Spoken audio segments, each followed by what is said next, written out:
Horror stories in Hindi में आप सभी का स्वागत है। दोस्तों, अगर आप लोग इस चैनल पर नए हो तो इस चैनल को सब्सक्राइब कर लीजिए। जाकर हमारी दूसरी कहानियाँ ज़रूर देखें और सुनें। आप लोगों को बहुत मज़ा आएगा। साथ ही साथ डिस्क्रिप्शन बॉक्स में हमारा इंस्टाग्राम का लिंक है और ईमेल आईडी का भी लिंक है। अगर आप में से कोई हमें अपनी कहानियाँ भेजना चाहता है तो उस लिंक पर क्लिक करके हमें अपनी कहानियाँ भेज सकता है। चलिए बढ़ते हैं हमारी आज की कहानियों की ओर। दोस्तों, हमारी आज की पहली कहानी अशोक जी ने भेजी है, जो जलगांव से लगभग 30 किलोमीटर की दूरी पर रहते हैं। और ये घटना इनके साथ 2016 के दिसंबर के महीने में घटी थी। हुआ कुछ ऐसा था कि मैं एक शाम अपने घर लौट रहा था। मैं वैसे तो खेती बाड़ी किया करता था। लगभग शाम के 6:30 बज चुके थे। जब मैं अपने घर लौट रहा था तब मैं बहुत ज़्यादा थका हुआ था और शायद उस दिन दोपहर का खाना नहीं खाने की वजह से मुझे बहुत ज़्यादा चक्कर आ रही थी। मैं ट्रैक्टर से अपने घर पर आ रहा था। खेत से मेरा घर लगभग 3 किलोमीटर के दूरी पर होगा। जैसा कि आप सभी लोग जानते हैं, ठंडियों में सूरज जल्दी डूब जाता है, इसीलिए अंधेरा भी जल्दी ही हो जाता है। मैं ट्रैक्टर लेके कुछ आगे बढ़ा ही था कि मुझे चक्कर और ज़ोर से आने लगा। मैंने इसीलिए ट्रैक्टर को साइड में ही रुका दिया और सोचा कि कुछ देर पहले यहाँ पर आराम कर लेता हूँ। मेरे पास खाने के लिए कुछ भी खाना नहीं था। पास में पड़ी एक पानी की बोतल थी। मैंने वो बोतल को मुंह लगाया और पूरी बोतल पी गया। उसके बाद लगभग आधा घंटा मैं वहीं पर बैठकर आराम किया, लेकिन मेरी तबीयत अच्छी ही नहीं हो रही थी। कब तक मैं यहाँ बैठा रहता, इसीलिए ट्रैक्टर चालू करके दोबारा घर के लिए निकल पड़ा। जब मैं अपने घर पहुँचा तो मैंने घर पर जाकर घर वालों को सारी बात बताई, जिसे सुनकर मेरी पत्नी ने भी मुझ पर बहुत चिल्लाया कि कुछ खरीद के खा लेते, या मैंने तो आपसे कहा ही था कि मैं आपको टिफ़िन ला के देती हूँ, लेकिन आपने मना किया। मैंने उसकी सारी बात सुना। वैसे मैं आप लोगों को एक बात ये भी बता दूँ कि हमारा जो घर है वो काफ़ी बड़ा नहीं है, छोटा सा घर है। और हमारे गाँव में वैसे ज़्यादा घर है भी नहीं, सबके घर एक दूसरे से काफ़ी ज़्यादा दूरी पर है। खैर, वो दिन तो बीत चुका था। मैंने फिर घर पर आकर खाना खाया और मेरी तबीयत अब भी अच्छी नहीं लग रही थी। पता नहीं क्यों मन में अजीब से सवाल उठ रहे थे। शायद पिछली रात मेरे साथ कुछ ऐसा हुआ था। मैं पहले आप लोगों को पिछली रात के बारे में बताता हूँ। जब पिछली रात लगभग 2 बजे बाथरूम जाने के लिए मेरी आँख खुली थी, तब मैं बाथरूम के लिए तो चला गया, लेकिन मैंने कुछ अजीब सी चीज़ें वहाँ पर देखा था। वो ये थी कि एक औरत बाथरूम के बाहर खड़े होकर मुझे घूर घूर कर देख रही थी। दरअसल हमारी जो टॉयलेट्स होती है वो घर के बाहर होती है और लगभग 10 से 12 मीटर की दूरी पर होगी। तो वो औरत वहाँ पर खड़े होकर क्या कर रही थी पता नहीं, जबकि हमारे घर को लगकर कोई घर नहीं था, जिससे मुझे ये लगे कि हो सकता है वो औरत कोई पड़ोस की हो। मेरे टॉयलेट जाने से लेके टॉयलेट के वापस आने तक वो औरत वहीं पर खड़ी थी। मैंने एक बार को सोचा भी कि उससे पूछ लूँ, लेकिन फिर पता नहीं मेरे मन में क्या आया, मैं चुपचाप अपने घर पर आ गया। और उसी के बाद से मुझे कुछ अजीब सा लग रहा था। शायद दोपहर का खाना नहीं खाना ये तो एक सिर्फ बहाना था। मेरी तबीयत तो सच में पिछली रात से ही खराब थी, क्योंकि वो औरत की एक अजीब बात मैंने ये देखा था कि वो एक पत्थर जैसा वहीं पर खड़ी थी। इतनी ठंड में बिना किसी गर्म कपड़े के वो वहाँ पर कैसे खड़े रह सकती थी। लेकिन मैंने इस पर ज़्यादा ध्यान नहीं दिया और घर पर आकर सो गया। सच कहूँ तो वो दिन शायद सुबह से ही मेरा कोई भी काम करने का दिल ही नहीं था। जब रात हुई तब मैं मेरी पत्नी के साथ सोने गया। मैंने उसे पिछली रात की सारी बात बताई। उसने भी मुझसे कहा कि जाने दो, हो सकता है गांव की कोई औरत होगी, कुछ काम होगा या फिर ऐसे ही खड़ी होगी। लेकिन मेरा दिल इस बात को मानने के लिए तैयार ही नहीं था। और उसके बाद मैंने अपनी पत्नी से ज़्यादा कुछ नहीं कहा, बस हम दोनों सोने चले गए। फिर दोबारा मेरी आंख उसी रात में खुली। लगभग आज भी रात के 2 बज रहे थे। मुझे बाथरूम जाना था। मैं उठा और बाथरूम जाने के लिए जब बाहर निकला, मैंने दोबारा उस औरत को खड़ा देखा। मैं बाथरूम तो चले गया, लेकिन वहाँ से लौटते समय मैं उस औरत के पास गया। मैंने जाकर उससे कहा, क्या बात है, इतनी रात में आप यहाँ पर क्यों खड़े हो और आपको कुछ काम है क्या? उसने मुझे देखते हुए सिर्फ अपने हाथ का इशारा किया। वो इशारा कुछ ऐसा था कि मेरे घर के बगल में जो घनी झाड़ियों वाला इलाका था वो उस तरफ इशारा कर रही थी। मैं समझ नहीं पाया कि वहाँ पर क्या है, लेकिन वो औरत अपने मुंह से कुछ बोल नहीं रही थी। मैंने उससे 2 से 3 बार और पूछा कि आप क्या कहना चाह रही हो, लेकिन उसने कुछ नहीं कहा। फिर मैंने उस झाड़ियों की तरफ जाने का सोचा। जैसे ही मैं उस झाड़ियों की ओर गया और जाके वहां से पीछे पलटकर उस औरत की ओर देखा, तो वो औरत वहां पर खड़ी ही नहीं थी। मैं ये देखकर थोड़ा घबरा गया कि अचानक से वो औरत कहाँ गायब हो गई, और जैसे ही झाड़ियों की तरफ दोबारा मुड़ा, वो औरत मेरे सामने खड़ी थी। मुझे सच में अब ये नहीं समझ में आ रहा था कि वो औरत इतनी जल्दी पीछे से मेरे सामने कैसे आ गई।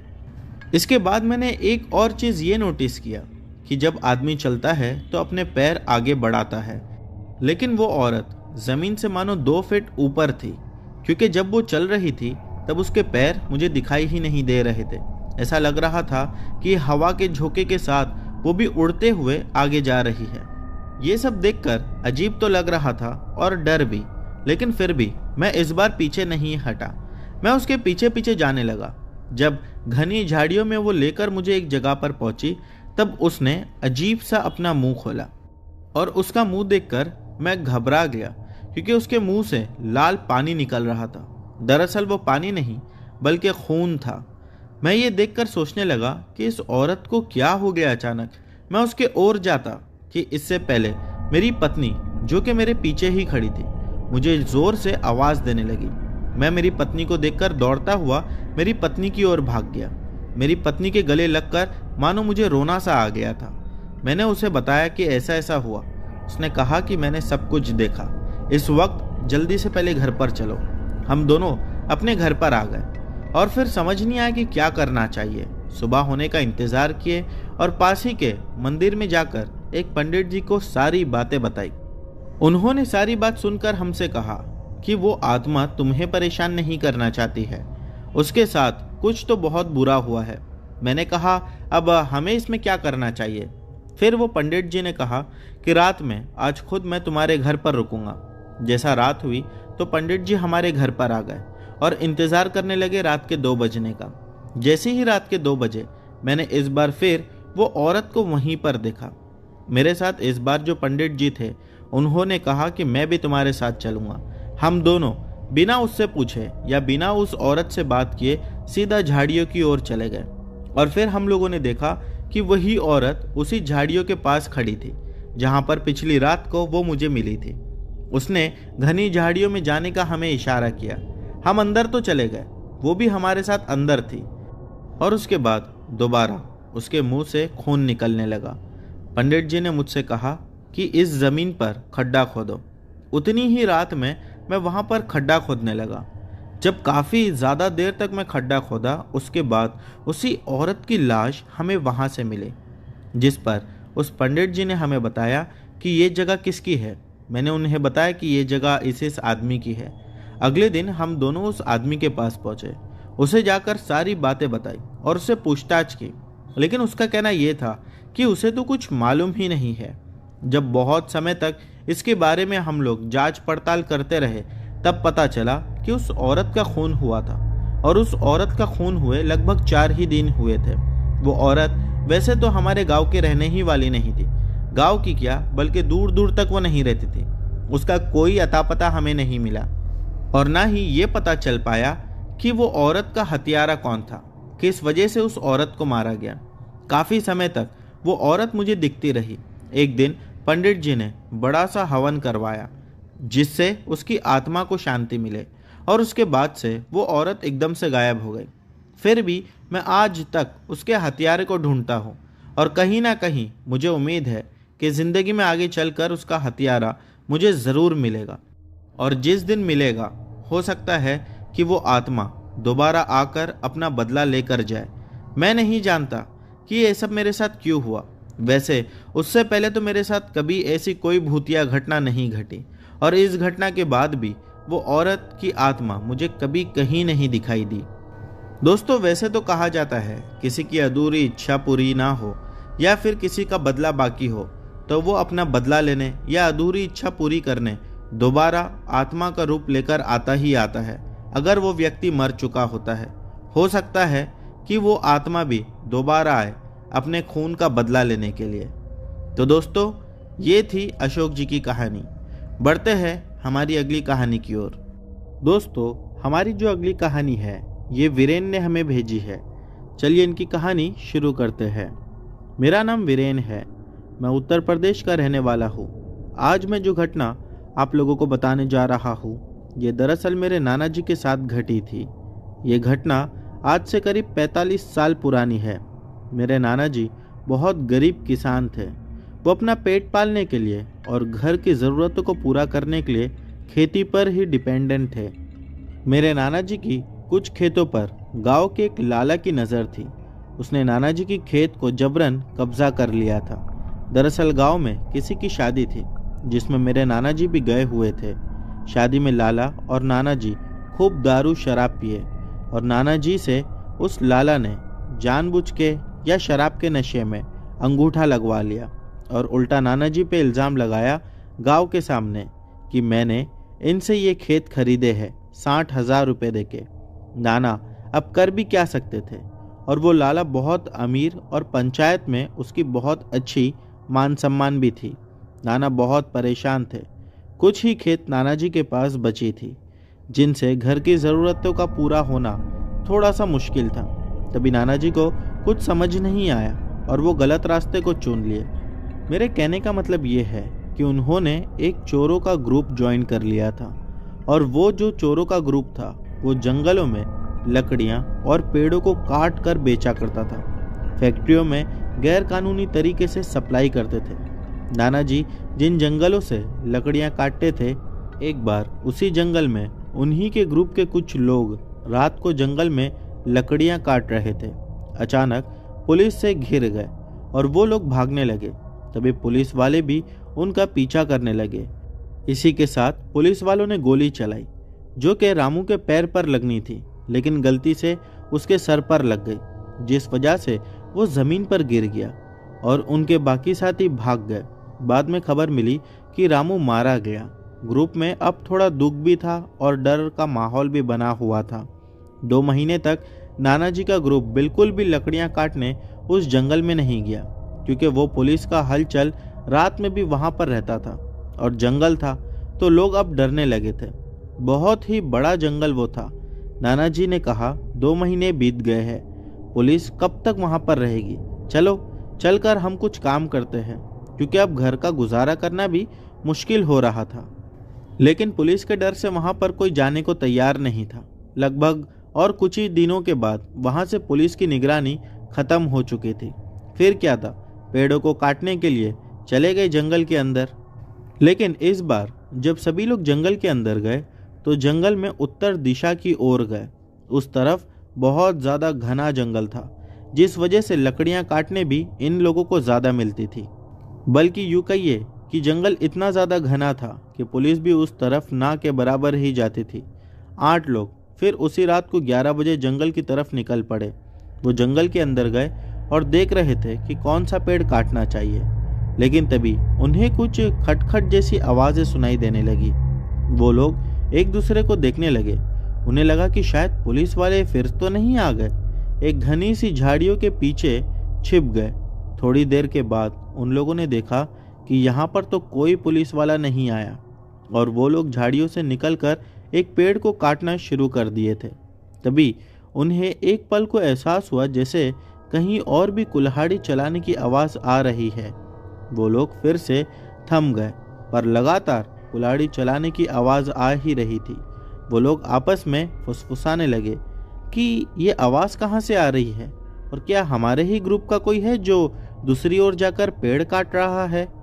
इसी को ढूंढने वो लगभग 50 से 60 मीटर आसपास घूमने लगे ताकि उन्हें कोई उनके ही ग्रुप का मिल जाए, लेकिन कोई नहीं मिला। परंतु वो आवाज़ का आना रुक ही नहीं रहा था। तभी नाना जी का एक दोस्त था जिसका नाम था कलीम। उसे बहुत ज़्यादा गुस्सा आने लगा। उसने नाना जी से कहा, यार ये तो अपना इलाका है और अपने ही इलाके में आकर कोई पेड़ काट रहा है। चल अब कितना भी दूर क्यों न जाना पड़े, जाकर देखते हैं कि हमारे इलाके में आके पेड़ कौन काट रहा है, वो भी हमसे बिना पूछे। नाना जी भी उसकी बात सुनकर खड़े तो हो गए थे, लेकिन तभी नाना जी का दूसरा दोस्त राजेश, जिसने कहा, यार तुम लोग रुक जाओ, घाई मत करो, पहले मैं जाकर चुपके से देखकर आता हूँ कि वहाँ कौन है। राजेश जब कुछ आगे गया तो उसने देखा वाकई एक आदमी है जो कुल्हाड़ी लेकर पेड़ को काट रहा था। राजेश ने उसे आवाज लगाई, ओ भाई, कौन हो तुम और यहाँ कैसे लकड़ियाँ काट रहे हो? इतना सुनते ही वो आदमी एकदम से रुक गया, पर वो कोई जवाब नहीं दे रहा था। राजेश ने उस पर टॉर्च जलाई और बोला, तुम्हें नहीं पता ये किसका इलाका है? कोई नया आए हो क्या? तभी वो इंसान गुर्राते हुए राजेश की तरफ पलटा। राजेश के तो मानो होश उड़ गए थे। दरअसल ये कोई और नहीं बल्कि उन्हीं के ग्रुप का रामू था, जिसकी मौत कई महीना पहले हो चुकी थी। तभी नानाजी और कलीम को उनके दोस्त राजेश की जोर से चीख सुनाई दी। नानाजी और उनका साथी वहां पर भाग कर गए। जाकर देखा तो राजेश वहां कहीं दिखाई ही नहीं दिया। टॉर्च की रोशनी में उसे ढूंढने लगे। तभी नानाजी के पैर के नीचे कुछ तो लगा। नानाजी ने जब जमीन पर अपनी नजरें दौड़ाई तो देखा राजेश की मुंडी कटी हुई जमीन पर पड़ी थी। नानाजी और उनके सभी दोस्त ये देखकर बहुत ज्यादा डर गए। आखिर इसे किसने मारा, वो भी इतनी बुरी तरीके से? और आसपास राजेश के कातिल को ढूंढने लगे। तभी एक आदमी उन्हें कुल्हाड़ी लेकर खड़ा हुआ दिखाई दिया। उस पर टॉर्च मारा तो देखा कि रामू है। नानाजी के पैर कांपने लगे डर की वजह से, मानो उनके पैर जम से गए थे और वो वहीं जमीन पर गिर गए। रामू उनके सामने आकर खड़ा हो गया और बोला, भोला दादा, मैं तुम्हें नहीं मारूंगा, मैं तो बस राजेश, कलीम, फिरोज को मारूंगा। उस दिन ये लोग मुझे जंगल में छोड़ के भाग गए। नानाजी ने डरी हुई आवाज में कहा, रामू तू तो अपना है। पुलिस ने जब तेरे सर पे गोली मार दी थी और जमीन पे गिर गया था, तब कलीम और फिरोज तुझे उठाने आए थे, पर तेरे सर से खून निकल रहा था। इसीलिए उन्होंने सोचा कि तेरे सर पर गोली लग गई है और अब तू नहीं बच पाएगा, और इसीलिए वो लोग तुझे भी वहां छोड़कर भाग गए। रामू बोला, दादा, गोली मेरे पैर पे लगी थी और गिरने की वजह से मेरे सर पे चोट लगी थी, तभी ये लोग भाग गए थे। फिर पुलिस वाले आए और उसमें से एक पुलिस वाले ने बोला, साला, इसे इतनी रात को कहाँ ले जाएंगे इलाज कराने? और उसने फिर मेरे सर पर गोली मार दी। मुझे बचाया जा सकता था। अगर उस दिन ये लोग मुझे छोड़कर नहीं भागते तो मैं बच जाता। अब कुछ भी हो जाए, मैं इन लोगों को नहीं छोड़ूंगा, और दादा आप बीच में आए तो मैं तुम्हें भी जान से मार दूंगा। कलीम, फिरोज माफ़ी मांगने लगे, लेकिन रामू जोर जोर से हंसने लगा और हंसते हुए उसने कुल्हाड़ी उठाकर नानाजी के सामने फिरोज की मुंडी पर कुल्हाड़ी मारा, जिससे फिरोज की मुंडी धड़ से अलग हो गई। कलीम और नानाजी और उनके सभी साथी ये देखकर भागने लगे। कौन कहाँ भाग रहा था किसी को पता नहीं था। किसी तरह नानाजी वहाँ से भागकर आ गए। पूरी रात नहीं सोए। उन्हें अपने साथियों की फिक्र हो रही थी। अगली सुबह अपने एक दोस्त से मिलने के लिए गए और बोले, आखिर कलीम कहाँ है? सुबह से कहीं दिखाई नहीं दे रहा। जिस पर उनके दोस्त ने कहा, मुझे भी नहीं पता। नानाजी कलीम के घर पर गए। जब वो घर पर पहुंचे तो कलीम के घर वाले रोते हुए नानाजी से पूछने लगे कि बताओ कलीम कहाँ चला गया। लेकिन नानाजी इसका क्या जवाब देते? और शायद नानाजी भी जान चुके थे कि कलीम को रामू ने जान से मार दिया है, लेकिन वो उसके घर वालों के सामने अपना मुंह ही नहीं खोल पा रहे थे। इस घटना के बाद नानाजी को भी बहुत ज़्यादा गहरा सदमा लगा और उन्हें इस बात का एहसास हुआ कि मैं जिस रास्ते पर हूँ ये रास्ता बहुत गलत है और मुझे इस रास्ते को छोड़ देना चाहिए। रही बात कलीम की, तो वो दोबारा कभी नहीं दिखाई दिया। इसी के साथ जंगल में उसका छोटा सा अंग तक नहीं मिला। वो कहाँ गायब हो गया किसी को नहीं पता। और नाना भी इस हादसे के बाद बिल्कुल ठीक हो गए थे। उन्होंने सोच लिया था कि अब गलत काम करके मतलब नहीं है, और फिर नाना जी ने कभी कोई गलत काम नहीं किया। इसी के साथ वीरेन जी लिखते हैं कि दोस्तों, अगर आप लोगों को ये कहानी सच्ची ना लगे तो आप लोग आज भी आनंद नगर का जो जंगल है गोरखपुर की तरफ, वहाँ के निवासी लोगों से पूछ सकते हो जंगल में रामू की भटकती आत्मा के बारे में। और आज भी उस रामू की आत्मा की दहशत उस जंगल में मौजूद है। तो दोस्तों, ये थी वीरेन जी की कहानी। बढ़ते हैं हमारी अगली कहानी की ओर। दोस्तों, हमारी अगली कहानी साधना जी ने भेजी है। इन्होंने पहले भी हमारे चैनल के साथ कई कहानी शेयर कर रखी है। चलिए शुरू करते हैं इनकी कहानी। मेरे फूफा जी की नई जॉब लगी थी एमपी पुलिस में और उनकी पोस्टिंग इंदौर के मिग थाने में थी। ये इंसिडेंट 2004 का है, जब मेरी छुट्टियां चल रही थी। मेरी बुआ जी प्रेग्नेंट होने की वजह से मुझे अपने साथ इंदौर लाई थी। बुआ जी की 2 बेटी भी थी। उस वक्त वो बहुत छोटी थी, तो बुआ जी को जो क्वार्टर मिला था वो जस्ट थाने को लग कर ही था। पीछे पूरी पुलिस कॉलोनी थी और वहीं सी ब्लॉक में हम रह रहे थे। अच्छी कॉलोनी थी, बीच में गार्डन था जिसमें सभी पुलिस वालों की वाइफ बच्चे के साथ देर रात तक वॉक भी किया करती थी। मैं वहाँ नई थी तो मेरी जान पहचान धीरे धीरे वहाँ पड़ोस की 6-7 लड़कियों से हो गई थी, जिसमें कुछ बड़ी थी मुझसे तो कुछ मेरी उम्र की ही थी। और हम भी लेट नाइट वहाँ घुमा करते थे, क्योंकि पुलिस वाले थे तो सभी लोग नाइट ड्यूटी से आते थे, कोई दिन में जाता था। हर वक्त वहाँ पर चहल पहल रहती थी। हम करीब रात के 2 या 3 बजे तक सभी लोग साथ में घूमते थे, मस्ती करते थे। उस वक्त टाइम अप्रैल का चल रहा था, गर्मियों का मौसम था। मैं कुछ 12th का एग्ज़ाम देकर ही अपनी बुआ जी के पास गई थी। तो ऐसा ही एक रात जब हम घूम रहे थे, करीब रात के 1 बजे के आसपास हम आगे बढ़ने लगे, पर मुझे ए ब्लॉक के सेकंड क्वार्टर को, जो कि सेकंड फ्लोर पर था, वो भी जस्ट कॉर्नर में, मेरी नज़र उस पर गई तो मैंने देखा कि खिड़की पर वहाँ पर कोई खड़ा हुआ था। मुझे नॉर्मल लगा क्योंकि घर की लाइट्स ऑफ थी, पर स्ट्रीट लाइट की रोशनी में क्लियर नहीं दिख रहा था। मैंने जब सेकेंड टाइम फिर से वहाँ का राउंड लगाया तो मुझे खिड़की पर कोई दोबारा खड़ा दिखाई दिया और मुझे वहाँ पर रह रहे कुछ 1 महीने से ऊपर हो गया था। सबसे जान पहचान इतनी तो हो गई थी और ये पता था कि उस क्वार्टर में कोई नहीं रहता था। तो मैंने सोचा कि ऐसे ही चलते चलते एक पड़ोस की दीदी थी, बित्ती नाम था उनका। उनसे मैंने पूछा कि दीदी यहाँ पर कोई रहने आया है क्या? मुझे कोई तो वहाँ पर खड़ा दिखा था। तो उन्होंने मेरी बात पर ध्यान नहीं दिया और हंसी मजाक करते हुए हम राउंड लगा रहे थे। जब मैं अगली बार फिर से वहाँ से गुजरी तो मैंने दोबारा ऊपर की तरफ देखा तो वहाँ कोई नहीं था। मैं चुप रह गई और मैंने ध्यान नहीं दिया। उसके बाद मैंने दीदी से वापस पूछा कि दीदी इस वाले क्वार्टर में कौन रहने आ गया है? अच्छा है, अपने को और भी कोई नया दोस्त मिल जाएगा। तो दीदी बोली, कहाँ, कौन सा क्वार्टर? मैंने फिर बताया कि ए ब्लॉक में सेकंड फ्लोर पर। दीदी एकदम से घबरा गई और मुझे बोली, पागल है क्या? चल जल्दी यहाँ से और ध्यान मत दे, घूमना है तो घूम, नहीं तो जाओ घर पर जाकर आराम करो।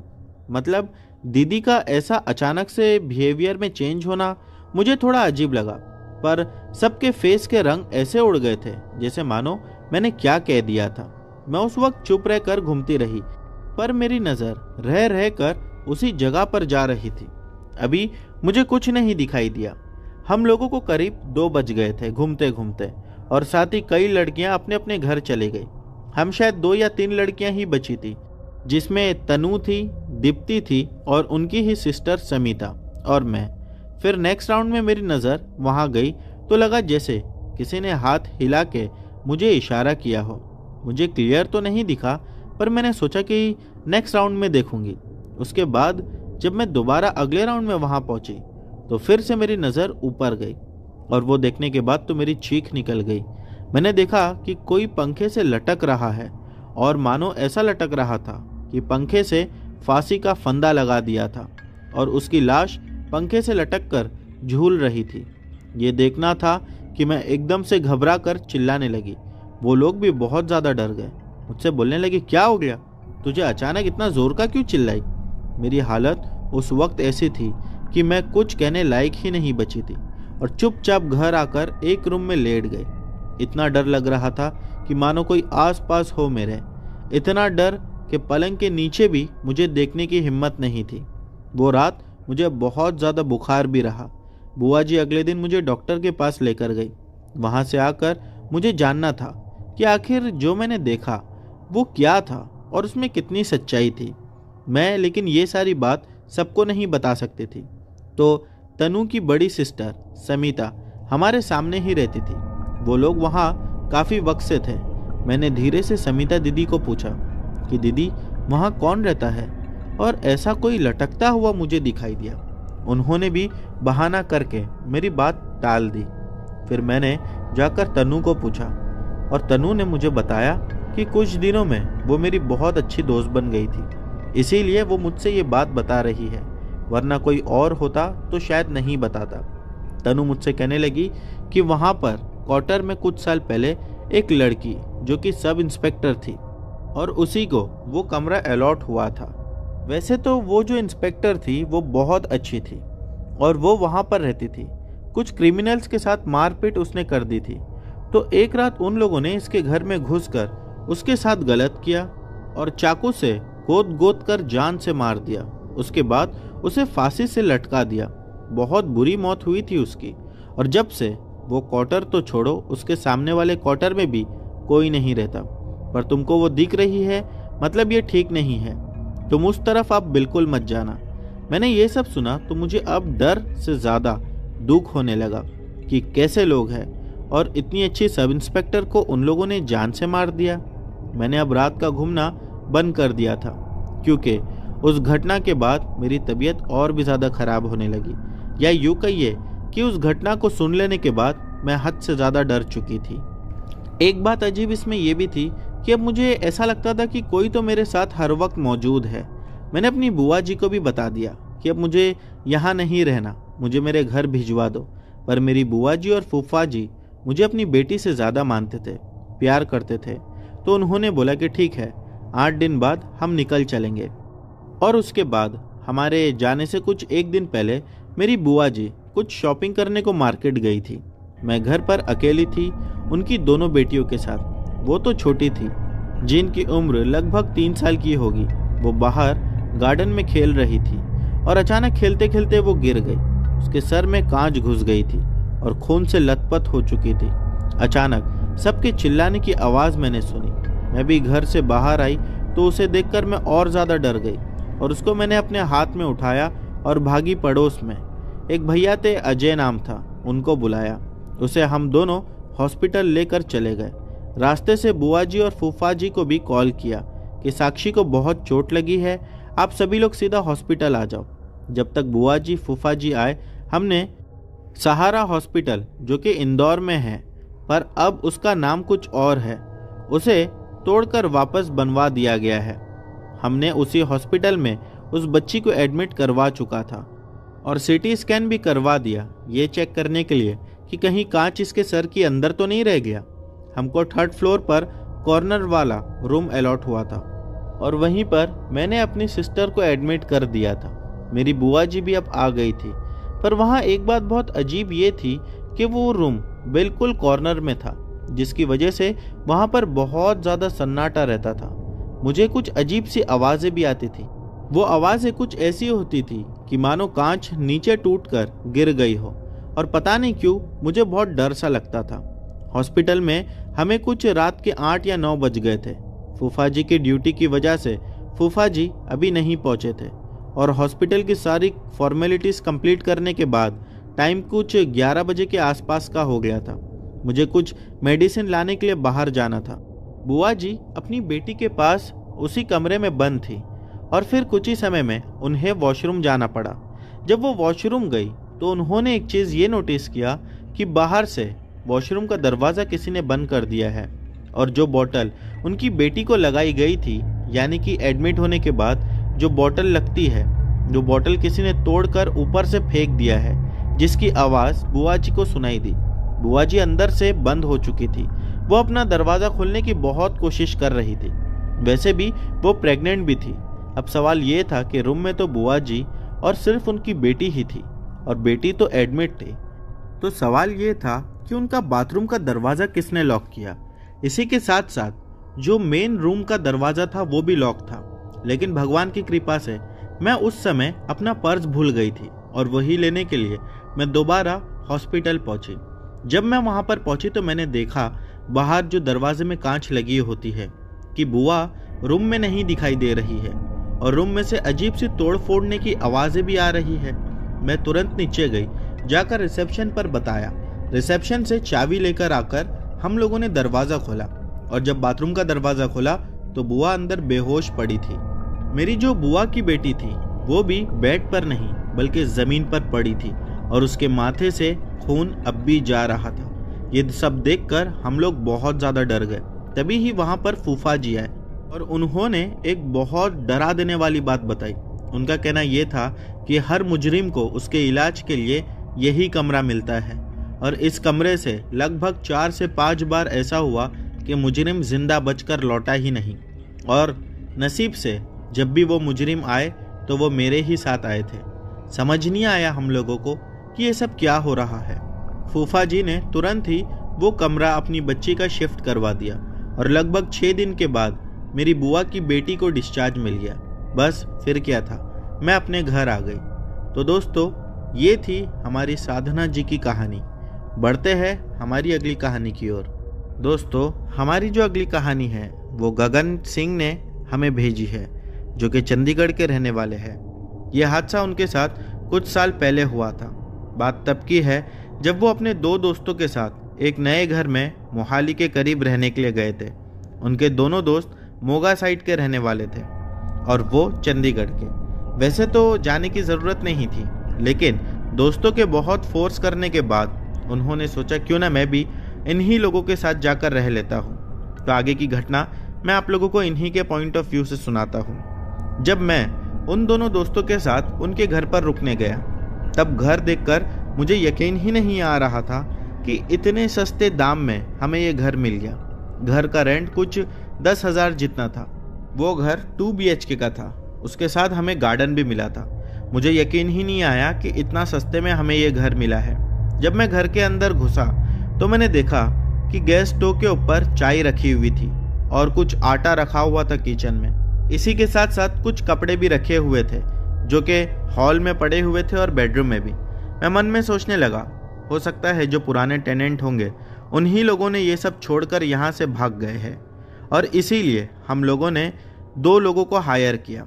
वो दोनों लोगों से पूरा दिन हम लोगों ने घर साफ कराया। उसके बाद शाम जब हुई तब हमें पता चला कि हमारा एक दोस्त है जो अमेरिका में रहता था, वो आया हुआ है। उसने हमें कॉल करके मिलने के लिए बुलाया। हम तीनों ही दोस्त उसके घर पर चले गए। वहाँ जाने के बाद हम लोगों ने बहुत एंजॉय किया। वहाँ पर हम लोगों ने ड्रिंक भी किया, बहुत मज़ा आई। उसके बाद जब हम लोग अपने घर लौट रहे थे तो आते समय हम लोगों ने एक विस्की की बोतल और ले लिया ताकि रात में बैठ के वो हम 3 दोस्त पी सकें। जब रात में हम लोग दारू पीने के बाद सोने के लिए गए तब हम लोग पहले वाले रूम में ही सोए और तीनों ही दोस्त एक ही कमरे में सोए। वो रूम वैसे तो बहुत साफ लग रहा था। जब रात में हम लोग वहाँ पर सोए तब रात में कुछ अजीब सी घटनाएं घटी। सबसे पहले तो मेरी आंख 2 बजे खुली और जब मेरी आंख खुली तो मुझे ऐसा लगा कि पर्दे के पीछे एक छोटी सी बच्ची खड़ी है। उसका रिफ्लेक्शन ज़मीन पर साफ दिखाई दे रहा है और वैसे भी वो रात फुल मून नाइट थी, इसी वजह से शायद उसका रिफ्लेक्शन साफ दिखाई दे रहा था। मैं उठा कि उससे पहले मैंने देखा मेरा दोस्त जो कि मेरे बाजू में था, उसके दोनों हाथ ऐसा लग रहा था कि किसी ने पकड़ कर रखा है। वो चाहकर भी हिल नहीं पा रहा था और अजीब सा काँप रहा था। मुझे लगा कि शायद इसे स्लीप पैरालिसिस हुआ है, लेकिन देखते ही देखते मैंने ये देखा कि वो अपने आप खसकते हुए बेड से नीचे की ओर गिरने जा रहा है। स्लीप पैरालिसिस में ऐसा कभी नहीं होता। मैं डर के मारे उसे बहुत ज़्यादा उठाने की कोशिश किया, लेकिन वो उठा ही नहीं। तभी मैंने मेरे दूसरे दोस्त को उठाया। हम ये सब देख ही रहे थे कि मानो उसकी हालत और बिगड़ते जा रही थी। उसके शरीर से पसीना निकल रहा था। हम लोगों ने जी जान लगाकर उसे नींद से जगाया। जब वो उठा तो उसने बताया कि मेरे हाथ पैर किसी ने पकड़ के रखा था, मेरा मुंह भी किसी ने दबा दिया था, मैं सांस नहीं ले पा रहा था। हमें उसकी ये सारी बात सुनकर बहुत ज़्यादा अजीब सा लगने लगा। समझ नहीं आ रहा था कि क्या करना चाहिए। और फिर हम लोगों ने देखा कि घर की हालत अपने आप खराब होते जा रही है। कुछ अजीब सा वहाँ पर महसूस हो रहा था। हम यह हादसा देखने के बाद बहुत ज़्यादा डर गए और तुरंत ही हम तीनों दोस्त वहाँ से बाहर निकल गए। लगभग 3 बजे हम लोग घर से बाहर निकले थे और सुबह के 4:30 बजे हम लोग घर के अंदर वापस घुसे। और घर के अंदर वापस जाने के बाद कुछ अजीब सी चीज़ें हम लोगों ने नोटिस की। वो ये थी कि घर के अंदर हर जगह खून के धब्बे लगे हुए थे। सीलिंग के ऊपर किसी के चलने के निशान थे। ये सब देखकर बहुत अजीब सा लगने लगा। समझ चुके थे कि कुछ तो गड़बड़ है।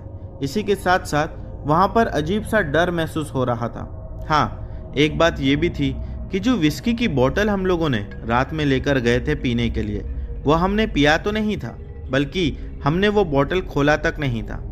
फिर भी वो बोतल हम लोगों ने सुबह में बिल्कुल खाली पाई। उसके बाद सुबह के 10 बजे तक तो हम लोग वहीं पर रुके। जैसे ही सुबह के 10 बजे अपना सामान बांधकर वहाँ से निकलने लगे। जब हम लोग वहाँ से निकल रहे थे तो पड़ोस के लोगों ने आकर हमसे पूछा, क्या बात है, क्यों जा रहे हो? हम लोगों ने उन्हें सारी बात बताई। उन लोगों का ऐसा कहना था कि इस घर में जो भी आता है वो 3 दिन से ज़्यादा नहीं रुक पाता। सच में हम लोग बहुत ज़्यादा डर गए थे।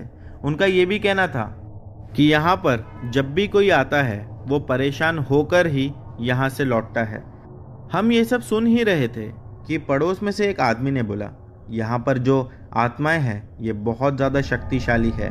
एक लड़का और 2 लड़की यहाँ पर रहा करते थे। उन तीनों का मर्डर हो गया था। उसके बाद से ऐसी सब घटना यहाँ पर होते रहती है। जब हम लोग ओनर के पास गए और उस पर जाकर सीधा चिल्ला उठे तो उसने हमसे माफ़ी मांगा और कहा कि ये बात किसी से नहीं कहना। बस फिर क्या था, हम लोगों ने अपना डिपॉजिट और अपना रेंट उससे वापस लिया और तुरंत उसी वक्त उस घर को छोड़ के वहाँ से निकल गए। तो दोस्तों, ये थी गगन सिंह जी की कहानी। बढ़ते हैं हमारी अगली कहानी की ओर। दोस्तों, हमारी जो अगली कहानी है ये नाई सिंह ने भेजी है। चलिए इनकी कहानी शुरू करते हैं। मैं वैसे तो त्रिपुरा का रहने वाला हूँ। ये कहानी मेरे पापा बिमल ने मुझे बताई थी, जो उनके साथ आज से 25 से 26 साल पहले घटी थी। पापा उस समय सरकारी टीचर हुआ करते थे और उस समय उन्हें स्कूल के किसी फंक्शन की वजह से टाउन में जाना पड़ा। वो घर लौटने में बहुत लेट हो गए थे। लगभग रात के कुछ 9 या 10 बज चुके थे। उस समय गांव में रात के 9-10 बजे तक हर कोई सो जाया करता था, यानी कि गांव में एकदम सन्नाटा छा जाता था। गाड़ियां भी इतनी रात के समय कहीं आती जाती नहीं थी। पहले तो पापा ने सोचा कि आज रात कहीं दोस्त के यहाँ रुक जाता हूँ। फिर सोचा कि घर में मेरी पत्नी है और मेरे बच्चे भी हैं, वो लोग अकेले मेरे बिना और ज़्यादा परेशान हो जाएंगे। इसीलिए आधे रास्ते तक उन्होंने अपने दोस्त से गाड़ी के लिए लिफ्ट मांगी। उनका दोस्त भी उन्हें गाड़ी से कई नज़दीक तक लाकर छोड़ दिया और फिर वहाँ से पापा लगभग 10 से 15 किलोमीटर का रास्ता पैदल चलने का ही सोचे। कुछ 4 किलोमीटर जितना चले होंगे कि उन्हें एक साइकिल रिक्शा वाला दिखाई दिया। पापा ने पूछा, क्या तुम मुझे मेरे गांव तक छोड़ देंगे? पहले तो वो जाना नहीं चाहता था। फिर उसने बोला, ठीक है बैठो, मैं छोड़ देता हूँ। मेरे पापा सवारी में बैठ गए, लेकिन कुछ दूर चलने के बाद, करीब 1 या 1.5 किलोमीटर के बाद, वो वहाँ पर रुक गया। पापा से बोला कि आपको तो मैं छोड़ दूंगा, लेकिन वापस आते समय तो मैं अकेला हो जाऊंगा और अकेले इस रास्ते से आना इतनी रात में ये ठीक नहीं है। वहीं पर पापा को उसने उतार दिया और वो वापस लौट गया। डरने का कारण ये था क्योंकि हमारे गांव तक के वो रास्ता बहुत घना जंगलों से घिरा हुआ था और पहाड़ी इलाका था। कुछ उपाय ना मिलने की वजह से पापा ने फिर से चलना शुरू किया। उस रात अंधेरा भी बहुत ज़्यादा था क्योंकि अगले ही दिन काली पूजा भी थी, मतलब कल ही अमावस्या की रात थी, तो रास्ता भी ठीक से दिखाई नहीं दे रहा था। वो तो शुक्र है कि बादल में बिजली चमकने से थोड़ा बहुत रास्ता मुश्किल से दिखाई दे रहा था। ऐसे ही चलते चलते उन्हें एक आवाज़ सुनाई दी।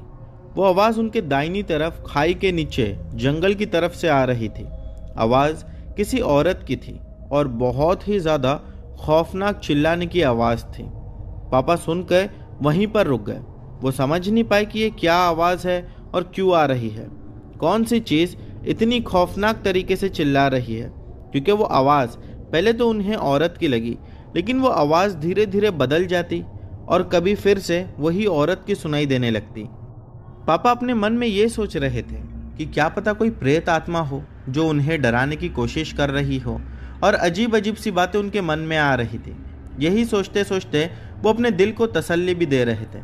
फिर उन्होंने अपने मन को बहलाने के लिए सोचा कि हो सकता है ये कोई जानवर की ही आवाज़ हो।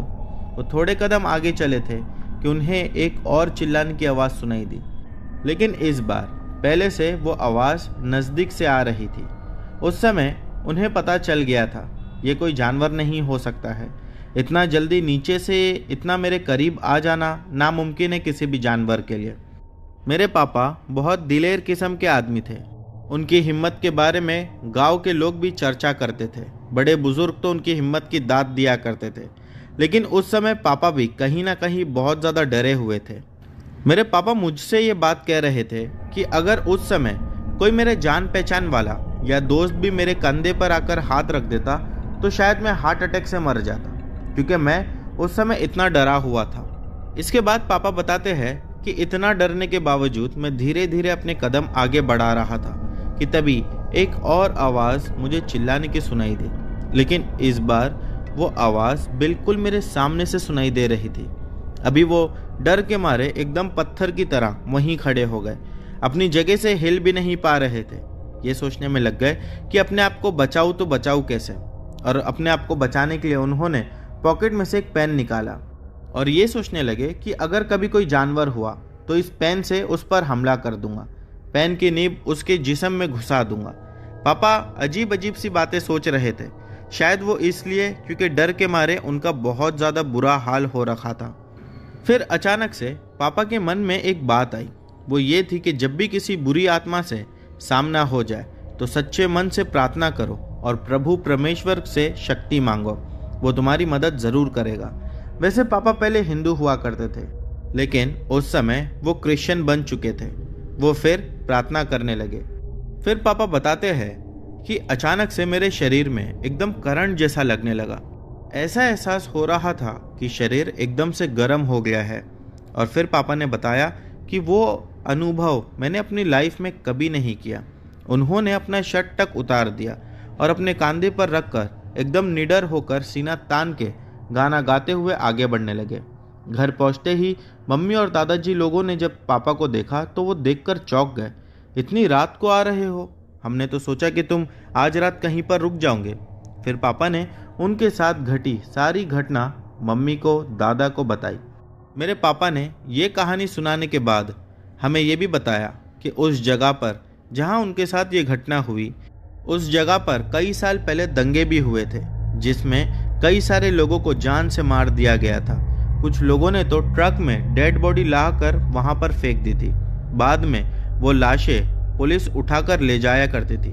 क्या पता उसी में से किसी की बुरी आत्मा थी जो उन्हें डराने की कोशिश कर रही थी।